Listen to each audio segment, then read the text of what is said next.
Assalamualaikum warahmatullahi wabarakatuh. Perkenalkan, nama saya Prinses Risma Dabayanti dari Prodi S1 Sistem Informasi 2019A dengan NIM 19051214004. Di sini saya akan membahas tentang cabling kabel UTP. Sebelum itu, mari kita membahas apa dulu itu kabel UTP. UTP atau Unsealed Twisted Pair merupakan jenis kabel yang terbuat dari bahan penghantar tembaga, mempunyai isolasi dari plastik, dan terbungkus oleh bahan isolasi yang dapat melindungi dari api dan juga kerusakan fisik, tetapi tidak memiliki pelindung dari interferensi elektromagnetik. Namun, jenis kabel ini banyak digunakan karena harga yang relatif murah dan fungsinya yang memang sudah sesuai dengan standar yang diharapkan. Kabel UTP sendiri terdiri dari 4 pasang inti kabel yang saling berbelit, di mana masing-masing pasang mempunyai kode warna yang berbeda. Di dalam kabel UTP itu sendiri terdapat insulasi satu lapis yang berfungsi untuk melindungi kabel dari ketegangan fisik atau kerusakan yang bisa saja terjadi. Lalu, fungsi kabel UTP. Kabel UTP berfungsi untuk digunakan sebagai kabel jaringan lokal area network pada sistem jaringan komputer, serta pada umumnya kabel UTP ini memiliki impedasi sekitar 100 ohm dan terbagi menjadi beberapa kategori yang berdasarkan kemampuannya sebagai pengantar data.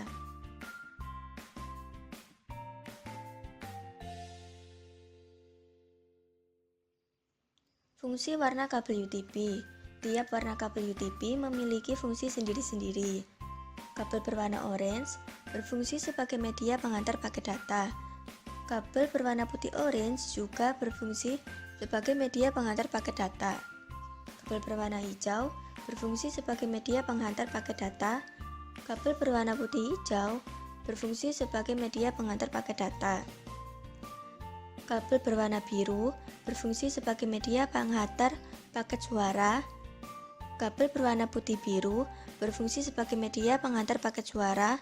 Kabel berwarna coklat berfungsi untuk mengantarkan tegangan DC, dan kabel berwarna putih coklat berfungsi untuk mengantarkan tegangan DC juga.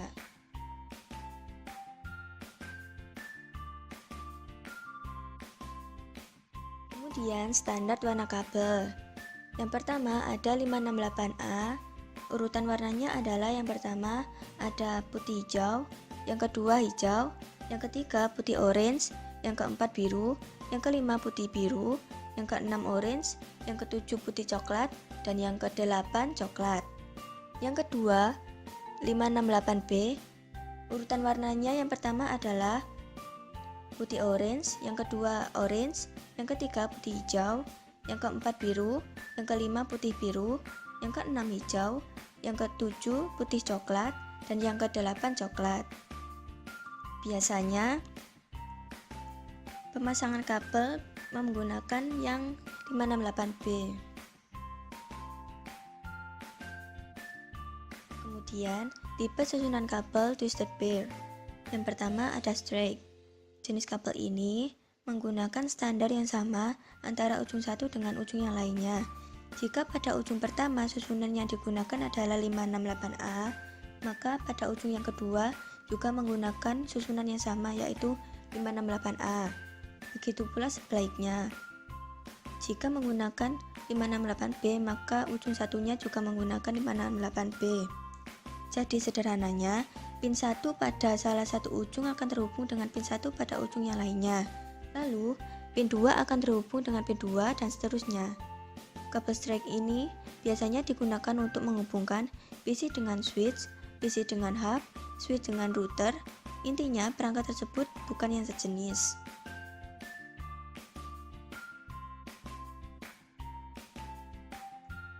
Tipe susunan kabel yang kedua ada crossover. Penyusunan kabel ini berbeda dengan kabel straight. Jika pada ujung satu menggunakan standar 568A, maka ujung kedua harus menggunakan standar 568B. Perbedaannya bisa kita lihat dengan gambar yang di sebelahnya ini. Kabel yang menyilang merupakan kabel yang berfungsi untuk mengirim dan menerima data, sedangkan dua pasang kabel yang lainnya susunannya tetap. Kabel crossover digunakan untuk menghubungkan PC dengan PC, switch dengan switch, hub dengan hub, router dengan router. Kemudian kategori kabel UDP. Yang pertama ada kategori 1, kegunaannya kualitas suara analog. Kategori 2, kegunaannya transmisi suara digital hingga 4 megabit per detik. Kategori 3, kegunaannya transmisi data digital hingga 10 megabit per detik. Kategori 4, kegunaannya transmisi data digital hingga 16 megabit per detik. Kategori 5, kegunaannya transmisi data digital hingga 100 megabit per detik. Enhanced kategori 5, kegunaannya transmisi data digital hingga 1 gigabit per detik. Kategori 6, kegunaannya transmisi data digital hingga 2 gigabit per detik. Dan kategori 7, kegunaannya transmisi data digital hingga Giga Ethernet. Nah, biasanya yang sering digunakan adalah kategori 5 ke atas. Kalau kategori 5 ke bawah itu sudah jarang digunakan. Kemudian, kelebihan dan kekurangan kabel UDP. Kelebihannya yang pertama, kabel UDP dapat dengan mudah digunakan untuk instalasi. Yang kedua, kabel UDP mempunyai harga yang terjangkau. Yang ketiga, kabel UDP dapat dengan mudah ditemukan di pasaran. Yang keempat, kabel UDP mempunyai diameter yang ramping. Yang kelima, kabel UDP dapat dengan mudah dilakukan pada saat kabel dikerimping. Dan yang keenam, kabel UDP memiliki kualitas kabel yang baik. Kekurangannya yaitu, yang pertama, kabel UDP mempunyai keterbatasan jarak dalam instalasi, yakni jarak jauh yang memiliki kapasitas maksimalnya 100 meter untuk instalasinya. Yang kedua, kabel UDP tidak mampu mencegah gangguan dari luar, misalnya gangguan cuaca. Yang ketiga, kabel UDP tidak sesuai dengan digunakan pada medan yang berat dan tidak sesuai jika digunakan untuk pada daerah yang mempunyai geografis yang lebar dan luas.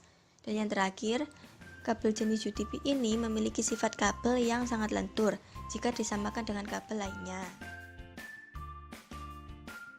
Selanjutnya, saya akan mensimulasikan cara mengkerimping kabel UDP. Mari kita mulai. Yang pertama-tama, kupas bagian ujung kabel sekitar 2 cm. Yang putih-putih ini adalah kabelnya. Kemudian, buka pilihan kabel dan luruskan.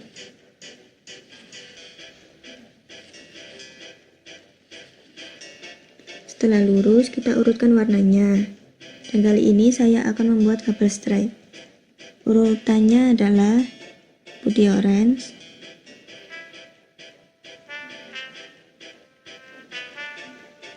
lalu orange,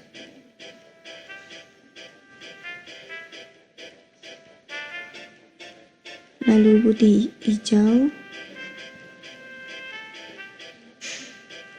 kemudian biru,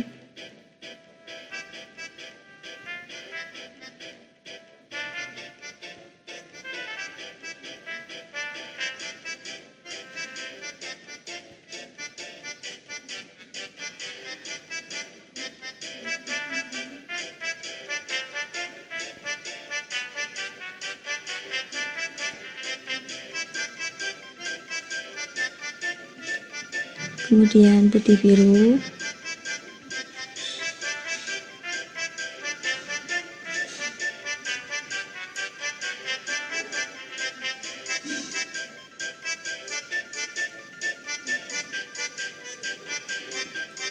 kemudian hijau,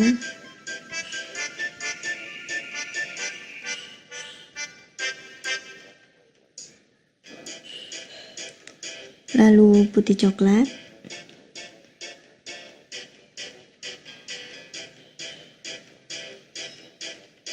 dan kemudian coklat. Setelah urutan sudah selesai, kabel dimasukkan ke konektor.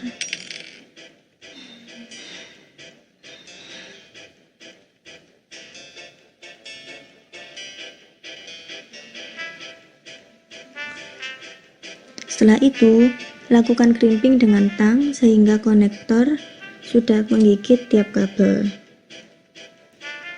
Setelah dijepit, kita tester dengan LAN tester.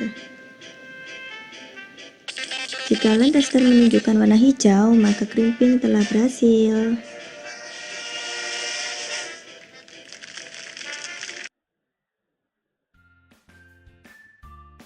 Sekian penjelasan saya hari ini. Maaf apabila ada salah kata. Wassalamualaikum warahmatullahi wabarakatuh.